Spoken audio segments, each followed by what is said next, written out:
Here's a little music trivia for you this morning. The members of one group have been involved in the recording of more gold records than the members of any other group in history. Who are they? The Beatles? The Rolling Stones? No, they are the Crusaders.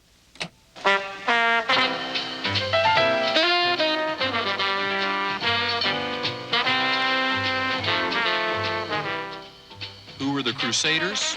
Well, originally they were the Jazz Crusaders. The group had its beginning almost 30 years ago when drummer Stix Hooper, saxophonist Wilton Felder, and keyboardist Joe Sample started playing together in junior high school.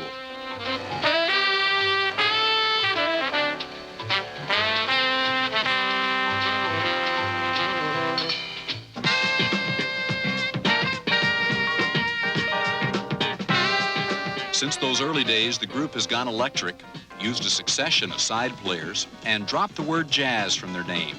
But the original trio has remained the same. They have progressed and expanded the sound of jazz and are largely responsible for making it the popular form of music it is today.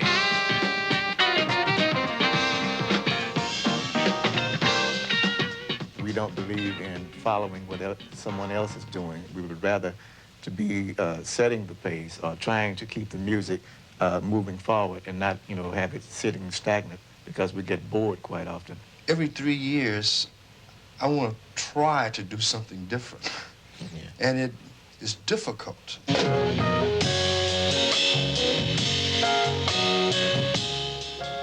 During rehearsals for their latest album, the Crusaders' search for new directions had them mixing jazz with flavors of country, rhythm and blues, and gospel.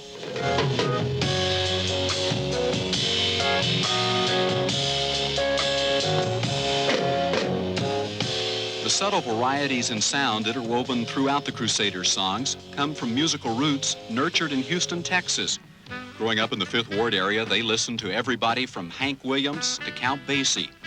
In high school, the guys were already playing in small clubs, repeating the tunes learned from the radio. It was possible that I could go out at some club when I was 13 years old, and the older guys would sort of take us onto the bandstand, and I would actually play with them, and then they would call my mother and ask her if Pee-wee could play with me down in Conroe, Texas, and she said, yes, but you better not get him drunk. In those days, you really had to make it as a musician. And as I've quoted many times in the press, in those days you couldn't go out and buy a new guitar and an amp about the size of the Empire State Building and a sequins jacket and make $1 million. You really had to play your instrument, A lot of musicians today are coming up and they have one style that they can play. Take them out of that environment, they're lost. And I would like to, see musicians become more well-rounded in what they do.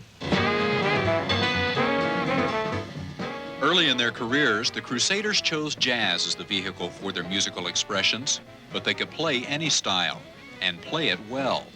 Because of their skill and versatility, members of the Crusaders were often hired as backup musicians on albums for other artists. And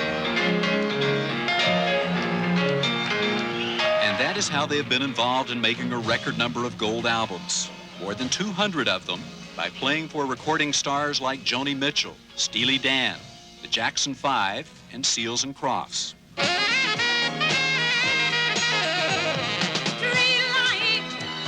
The general public became more aware of the Crusaders 2 years ago when their album Street Life sold over 1 million copies. But whether or not you've heard the name Crusaders, chances are you have heard the Crusaders playing on some of the records you listen to. For today, Boyd Matson, NBC News, Hollywood.